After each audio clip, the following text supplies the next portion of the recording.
ነንጂ እኔ አሁን ገነት ውስጥ ነኝ ያለሁት። አሁን ከዚህ ብንጣሌት ምን ወድቅ ይመስልሽ?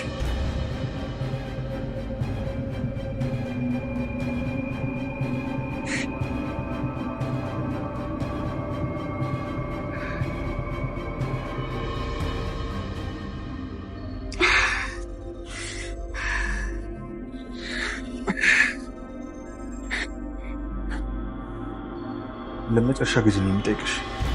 አሁን ቤት ላይ ንቅፍጭ ግደለኝ እንጂ አልወጣም። እኔ መሮኛል። እንዴት አይመረሽ? እስካሁን እኮ ያላስገደልሽ እኮ የስራሽ ስራ እኮ አይደለም። ይኸውልህ ምንም ብትለኝ አልወጣም።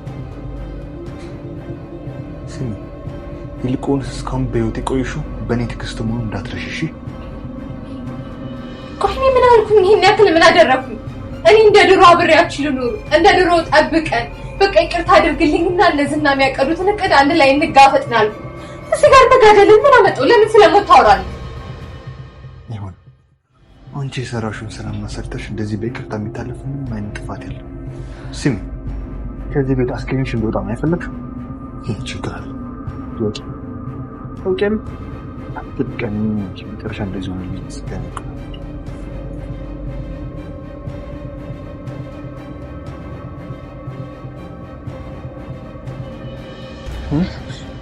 እስካሁንም የትዕግስቴ የቆየው ልጄን እስከማሳክም ድረስ ነበር እና ደግሞ ያንቺ ሰይጣናዊ ማንነት እስከሚጋለጥ ድረስ ነበር። ገባሽ? ማህሌት ከነብሩክ ቤት ትውጣ የምትሉ ካላችሁ ቪዲዮውን ላይክ እያደረጋችሁ ጀምሩት። ማህሌት እንግዲህ በስተመጨረሻ ብሩክ ያው የራሱ የሆነ ትዕግስቱ ስላለቀበት ብቻ በሽጉጥ እያስፈራራት ነበር ያለው። ነገሩ ግን እዛ ጋር በጣም ደንግጣ ነበር።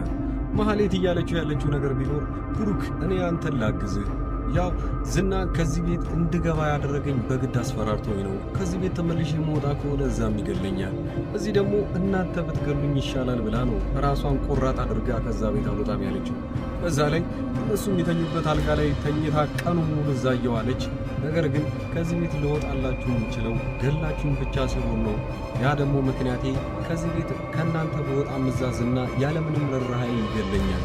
እኔ ግን እናንተን ላግዛችሁ አዲሱን የዝናን እቅዶች ሙሉ ለሙሉ በደንብ ስለማውቃቸው አሁን እናንተን ረድቼ ያጠፋሁትንም ጥፋት በዚህ ሁኔታ ላይ ልክሳችሁ እችላለሁ እያለች ነው።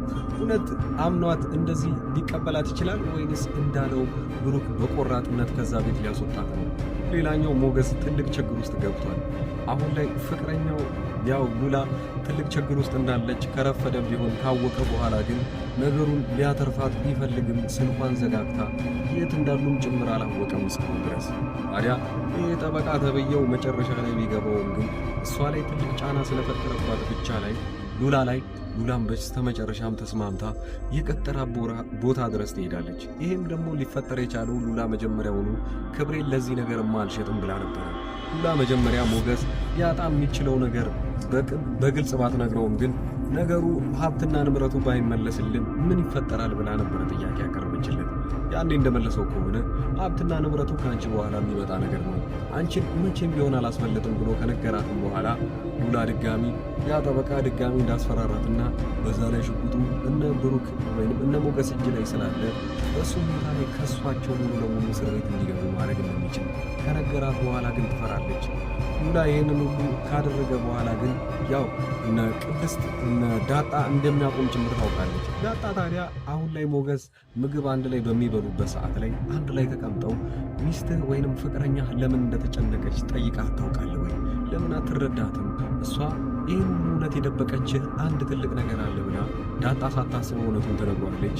ስትነግረው ታዲያ እንደዚህ ነበር ያለችው። አሁን ላይ እያስፈራራት ያለው ያ የህግ ጠበቃ ነኝ የሚለው ሰውዬ ንብረትሽን ልመልሰው የምችለው ያኔ አብረን ከተኛን ብቻ ነው ብሎ ሲያስጨንቃት ነበረ። በዚህ ሁኔታ ላይ ለአንተ ያልነገረችህ ደግሞ ከነገርሽው ሁላ እሷን እስር ቤት እንደምከተው ሁላ ነግሯት ነበረ። በዚህ ሁኔታ ላይ ጭንቀት ውስጥ ሆና ነበረ ለእኔ ያማከረች። እኔም ደግሞ አንዳንድ ነገር አንድ ላይ ሞክረን ነበረ፣ ያም አልተሳካም። አንድ ቦታ ላይ ቀጥሯት ያኔ አብረው ሊያድሩ ሲሉ እኛ ውስጥ ገብተን ሪከርድ አድርገን ልናስፈራራው ነበረ። በሱ ሁኔታ ላይ ቀድሞ ሳይነቃብን አይቀርም። ያኔም ሳይሳካልንም ሽጉጡንም ጥሎት ሄዷል ብላ ትነግረዋለች። ለካ እሱኑ ቀድሞ ይህንን ነገር የተፈጠረው ሲገጣጠመው ያኔ ተደብቆ ትራስ ውስጥ ያገኘው ሽጉጥ ለካ የእሱ ነው ብሎ እንዲያስብ አድርጎታል። በሰዓቱ ቢረፍድም ግን እየደወለላት ቢሆንም ያው የጠበቃው ሰውዬ ቀድሞ ሁለቱም ስልካቸውን እንዲዘጉና ማንም ሰው ከደወለ እንደማያገኛቸው ስልክ እንኳን ተደውሎ ምንም ነገር እንዳያቋረጠው በሚል ሁኔታ ላይ ቀድሞ የተስማሙበት ነገር ነበረ ስልክ መዝጋቱ።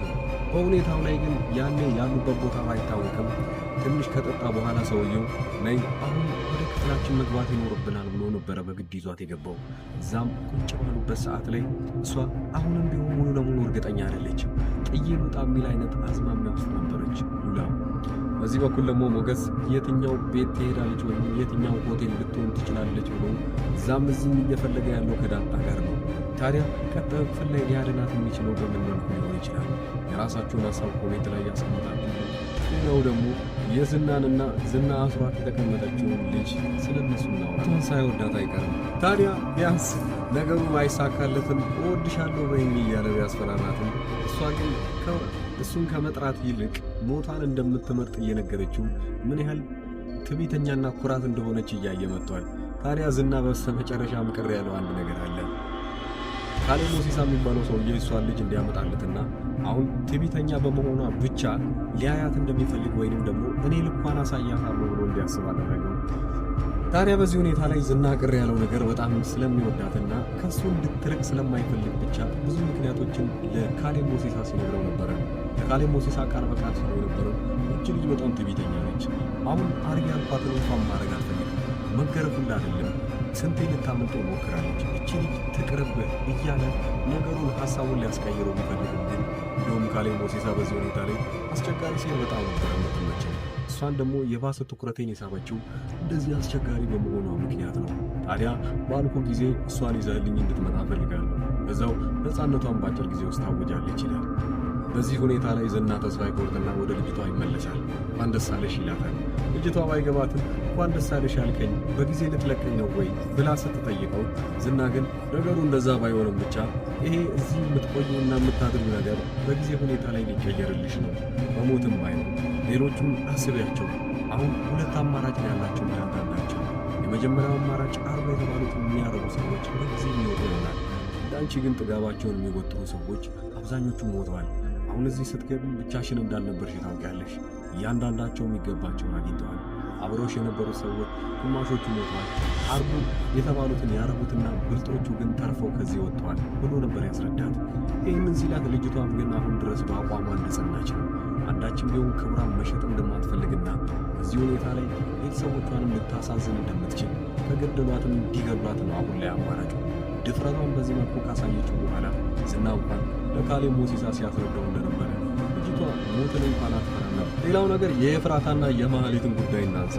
ኤፍራታ ጨክና ማህሌት ወደ ቤቷ እንዳትመለስ ስታደርግ አይታችኋል።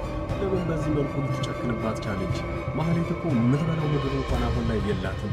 ለምንድን ነው እህቷ የገዛ እህቷ ወደ ቤቷ ተመልሳ እንዳትገባ ይህን ያለ ጫከለችው ብላችሁ ቅር ብሏችሁ ሊሆን ይችላል። ነገሩ እንዲህ ነው።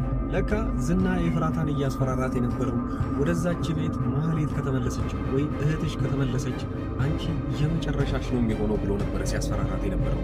ለዛ ነበር እውነቱን ሳትነግራት ወደ እኔ መቼም ቢሆን እንዳትመለሺ፣ ምግብም ምናምን እንዳለ ተስፋ ቆርጫለሁ፣ አንቺ ወደ እኔ እንዳትመለሺ፣ ብቻ ብሩክም በትክክለኛው መንገድ ይቅርታ አድርጊ፣ ይቅርታ እንዲያደርግልሽ ፈልጊና ያኔ በስንት ሰዓት የድሮ ህይወትሽን መኖር ትችያለሽ። ከዝናም ጋር ተባብረሽ ሌላ ነገር ተንኮል የምትሰሪ ከሆነ ሁሉም ፊታቸውን አዞሩብሻል ነበር ያለቻት። ማህሌት በራሷ በኩልም ቢሆን ከረፈደ የገባት ነገር አለ። ሁሉም ሰዎች ፊታቸውን አዞሩባቸዋል። አሁን ከዚህ በኋላ አንዳችን ተንኮል ብትሰራ ማንም ሰው የሚቀበላት አይሆንም። ለዛም ነበር እያለቀሰች ወደ እነ ብሩክ ቤት ያገሰገሰችው። ብሩክ ጋር ስትደርስ ያቀረበችለት አንዱ ውል አለ። እኔ ከዚህ በኋላ ነገሮች እንዳለ መረውኛል። አሁን አንተ ይቅርታ አድርገህልኝ ዝና አንተ ላይ ስላቀደው አዲሱ እቅድ እንዳለ እየነገርኩ እሱን እስከ መጨረሻው ድረስ ታግለ የምታሸንፍበትን መንገድን ያሳያለሁ። ነገር ግን የድሮ ህይወቴን ማንነቴን እያነሳ አሁን ላይ ይቅር እንዳታደርግልኝ አይደለም ፍርሃቴ፣ ነገሮችን እንዳስተካክላቸው እድል ስጠኝ ብቻ እያለችው ነው ያለችው። ማህሌት በዚህ በኩል ይሄንን ታድርግ እንጂ ብሩክም ሆነ መድብል በጭራሽ ሊቀበሏት አይፈልጉም ነበር። እንደውም በጣም መድብል ተናዶ ነበር እዚህ ቤት ውስጥ እስካሁን ድረስ መቀመጧ። ታዲያ ከዛ ቤት ውስጥ መድብል ከወጣ በኋላ ግን ሞገስ አሁን እየነገራት ያለው ቃል በቃል እኔ በሰላም ቤቴን ለቀሽ እንድትወጪ ብቻ ነው የምፈልገው። አሁን ላይ ለቀሽ የማትወጪልኝ ከሆነ በግዴታ ላስወጣሽ እፈልጋለሁ ብሎ ሽጉጡን መዞ ይደቅንባታል። ያኔ በጣም ነበር የፈራችው። ወዲያውኑ እንዳይሳሳት በሚል ሁኔታ ላይ ብሩክን 10 ስሙን እየጠራችው እባክህ ይህንን ነገር ማድረግ የለብንም እያለችው ነበር። እውነት ይተኩስባት ይሆን ወይንስ እሱን ፈርታ ትወጣለች በሰዓቱ? ይሄ በቀጣዩ ክፍል አብረን የምናየው ይሆናል። እስካሁን ድረስ እየተከታተላችሁኝ ያላችሁ ካላችሁ በዚሁ አጋጣሚ የግል ስራዬን አስተዋውቃችኋለሁ። እዚሁ አዲስ አበባ ውስጥ ቁጭ ብዬ የተለያዩ ስልኮችን፣ ዋይፋይ፣ ፓወር ባንኮችን፣ ሶላሮችን እየላኩ እገኛለሁ። አዲስ አበባ ውስጥ የተቀመጡ ዘመዶች ካሏችሁ እናንተ ከውጭ ሀገር ሆናችሁ እኔን ማዘዝ ትችላላችሁ። ሌሎች ያዘዙኝ ሰዎችም አሉ። በቪዲዮ መጨረሻ ላይ ታገኙታላችሁ። እናንተም ማንኛውንም እቃ ዋጋ ማወቅም ብቻ ከፈለጋችሁ እኔም በቴሌግራም በዋትስአፕ እና በኢሞ ማናገር ትችላላችሁ። ወደ ድራማው ከመሄዳችን በፊት እንደዚህ ፓወር ባንክና ዋይፋዮችን ከኔ እቃ ማዘዝ የምትፈልጉ ካላችሁ አዲስ አበባ ውስጥ ሆኜ የተለያዩ እቃዎችን እየላኩ እገኛለሁ። ይሄኛው ዋይፋይና ይሄኛውን ስልክ አንዲት እህታችን ናት ያዘዘችኝ። እዚሁ አውቶቡስ ተራ አካባቢ የሚደርስ እቃ ነው። ለወንድሟ ልደት ሳትነግረው እቃ ልኬልሃለሁ ሳትለው ስልክ ቁጥሩን ብቻ ሰታይ እኔ ወዲያውኑ የልደቱ ቀን ሄጄ የምሰጠው ይሆናል ማለት ነው። እናንተ የምትፈልጉት ስጦታ ብቻ መስጠት ሳይሆን ለቤተሰቦቻችሁ የምትፈልጉት እቃ ካለ ማንኛውንም እቃ እየላኩ እገኛለሁ። ከዚህ በፊትም እቃ ያዘዛችሁኝ ልጆች እስቲ ኮሜንት አድርጉ። ሌላኛው ይሄ ደግሞ 40,000 ፓወር ባንክ 40,000 ማለት አንድን ስልክ ከ10 ጊዜ በላይ ቻርጅ ያደርገዋል። ይሄንን እኔ ጋር ማግኘት ትችላላችሁ። ይሄ ደግሞ ወደ ሀገር ቤት የሚላክ ነው። ወደ ደሴ አካባቢ የሚላክ እቃ ነው ማለት ነው። ይሄንን እኔ ጋር በ10,000 ብር ብቻ ታገኙታላችሁ። ሌላው እቺ ትንሿ ደግሞ 20,000 አምፒር ነች። አንድን ስልክ ቢያንስ 4 እና 5 ጊዜ ቻርጅ ማድረግ ይችላል። ፉል ከዜሮ አንስቶ የራሱ የሆኑ ኬብሎች አሉት እዚህ ጋር። እነዚህ ነቅላችሁ ቻርጅ ማድረግ ብቻ ነው።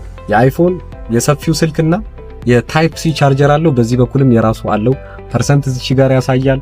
እናንተ እንደዚህ አይነት እቃዎችን ማዘዝ ከፈለጋችሁ ዋይፋዮችም ከ3500 ብር ጀምሮ አሉ። እዚህ ከስር በማስቀምጥላችሁ ቁጥር እኔም በቴሌግራም በዋትስአፕ እና በኢሞ ማናገር ትችላላችሁ። ሰፋ ያለ ቪዲዮ እና ደግሞ ሌሎች ሰዎች ያዘዙትን እቃ እንደዚሁ በመረጃ ያስቀመጥኩት የቪዲዮ መጨረሻ ላይ አለ። እዛ ላይም ቼክ አድርጋችሁ እናንተም ማዘዝ ትችላላችሁ። ወደ ድራማው እንሄዳለን።